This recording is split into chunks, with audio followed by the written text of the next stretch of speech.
नमस्कार दोस्तों, मेरा नाम है अंकुश चौरसिया। आपका इस वीडियो में स्वागत है। देखिए दोस्तों, सबसे पहली बात आपको बता दें कि आज 12 दिसंबर है और आज शाम या कल सुबह तक एक मजबूत यानी कि स्ट्रॉन्ग जिसे बोल सकते हैं वो पश्चिमी विक्षोभ यानी कि वेस्टर्न डिस्टर्बेंस WD आप जो समझते हो वो भारत के पहाड़ी राज्यों को प्रभावित करने आ रहा है। इसके वजह से जम्मू कश्मीर, हिमाचल प्रदेश, गिलगित बाल्टिस्तान, लद्दाख, उत्तराखंड इन सभी क्षेत्रों में कई इलाकों में भारी बर्फबारी और ओलावृष्टि के साथ साथ भारी वर्षा की संभावना है। इसके लिए हम उम्मीद करते हैं कि यहाँ पर लोगों को सतर्क रहने की काफ़ी आवश्यकता होगी, क्योंकि यहाँ पर खतरा बड़ा होने वाला है। और यहाँ पर देखिए वेस्टर्न डिस्टर्बेंस का देखिए यही प्रभाव लगभग चालू हो चुका है। देखिए एक सर्कुलेशन जैसा स्थिति यहाँ पर पैदा हो चुका है। जैसा कि हमने पहले आपको बताया था कि 13 तारीख के आसपास एक वेस्टर्न डिस्टर्बेंस मजबूत आने वाला है। देखिए यहाँ पर यह सर्कुलेशन है और यहाँ पर इसके वजह से क्या होगा कि पंजाब, हरियाणा और कुछ इलाके दिल्ली, पश्चिमी उत्तर प्रदेश, राजस्थान के भी इलाकों में वर्षा की गतिविधियाँ बढ़ सकती है। कुछ इलाकों में तेज़ वर्षा देखने को मिल सकती है। ओलावृष्टि की भी संभावना है।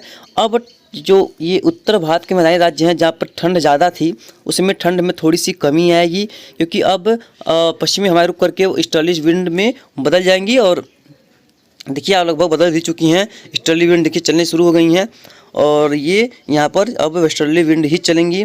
तो ये वेस्टर्न डिस्टर्बेंस की वजह से क्या होगा कि जम्मू कश्मीर से लेकर के हिमाचल, उत्तराखंड से लेकर के पंजाब, हरियाणा, दिल्ली तक भी हो सकता है, इवन यहाँ तक कि जो मध्य यूपी का क्षेत्र है यहाँ पर भी गतिविधियाँ बारिश की देखने को मिल सकती हैं। यानी कि स्ट्रॉन्ग वेस्टर्न डिस्टर्बेंस आ चुका है।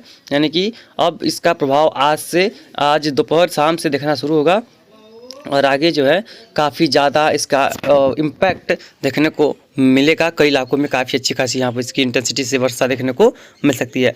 इसके बारे में डिटेल में बात करते हैं। थोड़ा देख लेते हैं कि इस बार जो अरब सागर में सिस्टम बनना है उसका क्या हाल में बना हुआ है। तो देखेंगे कि यहाँ पर जो अरेबियन सी में जो सिस्टम बना हुआ है वो लगभग बना ही हुआ है और कमज़ोर हो चुका है धीरे धीरे, क्योंकि वेस्टर्न यानी कि पश्चिम दिशा में ये आगे तरफ मूव कर रहा है, जिसकी वजह से ये तेज़ी से कमज़ोर हो रहा है। और यहाँ पर देखिए ये बंगाल खाड़ी में भी जो इंटेंसिटी है सिस्टम की वो काफ़ी कमज़ोर है, फ्रीक्वेंसी भी काफ़ी कमज़ोर है। इनका ज़्यादा कोई ख़ास प्रभाव देखने को कहीं पर भी नहीं मिलेगा, जिसकी संभावना काफ़ी ज़्यादा दिखाई पड़ रही है। बाकी आगे देखते हैं तो देखेंगे 13 के आसपास देखेंगे तो ये सिस्टम बहुत तेज़ी से कमज़ोर हो जाएंगे और आगे की तरफ मूव कर जाएंगे। इनका भारत के ऊपर अभी फ़िलहाल कोई खतरा दिखाई नहीं पड़ रहा है। कोई खतरा हो या इम्पैक्ट माने या इफेक्ट माने जो भी मान सकते हैं, लेकिन इसका भारत के ऊपर फ़िलहाल कोई भी इसकी संभावना नहीं है प्रभाव का। 14 तारीख के आसपास देखेंगे तो 14 के आसपास भी देखेंगे तो यहाँ पर किसी प्रकार का मौसमी परिवर्तन देखने को नहीं मिल सकता। कोई खास यहाँ पर वर्षा देखने को नहीं मिलेगी। मौसम शुष्क और साफ रहने वाला है भारत के तटीय इलाकों पर भी। और 15 के आसपास देखेंगे तो 15 के आसपास भी देखेंगे तो वही हाल है, सेम टू सेम। कोई भी सिस्टम, कोई भी मजबूत सिस्टम परिस्थितियों का कोई प्रभाव यहाँ पर देखने को नहीं मिल रहा है। तो यहाँ पर स्थितियाँ जो हैं वो साफ देखने को मिल रही हैं, कहीं कोई खास स्थिति नहीं है। 16 तारीख को भी देखेंगे तो यहाँ पर कोई खास स्थिति दिखाई नहीं पड़ रही है। यहाँ पर अरब सागर का सिस्टम ख़त्म हो गया है और बंगाल की खाड़ी का सिस्टम है तो वो थोड़ा बहुत अपना अभी बंगाल की खाड़ी में ही है, वो बाहर भी निकल नहीं रहा है। 17 के आसपास देखेंगे, 17 के आसपास भी देखेंगे लगभग सिस्टम का सेम डायरेक्शन है और वो अभी हिंद महासागर में ही है, बंगाल खाड़ी के ऊपर भी नहीं आया है। 18 को भी कोई सिस्टम का प्रभाव देखने को नहीं मिल रहा है कहीं पर भी। और 19 के आसपास देखेंगे तो 19 के आसपास भी कोई प्रभाव देखने को सिस्टमों का नहीं मिल रहा है। 20 के आसपास भी कोई सिस्टम का प्रभाव नहीं है और 21 के आसपास भी कोई सिस्टम का प्रभाव दिखाई नहीं पड़ रहा है। यानी कि अगर ECMWF की माने तो अभी फ़िलहाल कोई भी सिस्टम, कोई भी किसी प्रकार का मजबूत या किसी प्रकार का सिस्टम यहाँ पर अब आने की संभावना फ़िलहाल दिखाई नहीं पड़ रही है। अब चलिए देखते हैं कि GFS का छोड़ते हैं, क्योंकि अब जब ECMWF में कोई संकेत नहीं है तो GFS में भी कोई खास सा संकेत नहीं होने वाला, क्योंकि लगभग दोनों सिस्टम जो दोनों मॉडल्स होते हैं वो लगभग समान ही होते हैं। तो इसकी वजह से यहाँ पर कोई खास अभी फ़िलहाल स्थिति ज़्यादा देखने को अच्छा नहीं मिलने वाला है। बाकी आगे बढ़ते हैं, थोड़ा क्लाउड के बारे में डिटेलिंग करते हैं। उसके बाद क्लाउड के बारे में देखेंगे कि कहाँ पर क्या माहौल बन रहा है। तो जैसे कि इसमें देख पा रहे होंगे आप कि यहाँ पर ये केरल का तट हो, यहाँ पर देखिए कुछ बादल दिखाई पड़े हैं, लेकिन ये इतने घने बादल नहीं हैं कि यहाँ पर भारी वर्षा करा पाएँ या हम मान सके कि हाँ जो अरेबियन सी में सिस्टम बना हुआ है उसका इफेक्ट यहाँ पर देखने को मिल रहा है। इतने प्रभावी सिस्टम ये बादल नहीं हैं। साथ में देखेंगे तटीय इलाके हैं, तटीय इलाकों में भी तमिलनाडु हो गया, पुडुचेरी, आंध्र प्रदेश का क्षेत्र हो गया, और यहाँ पर भी कोई खास बादलों का प्रभाव फिलहाल नहीं है।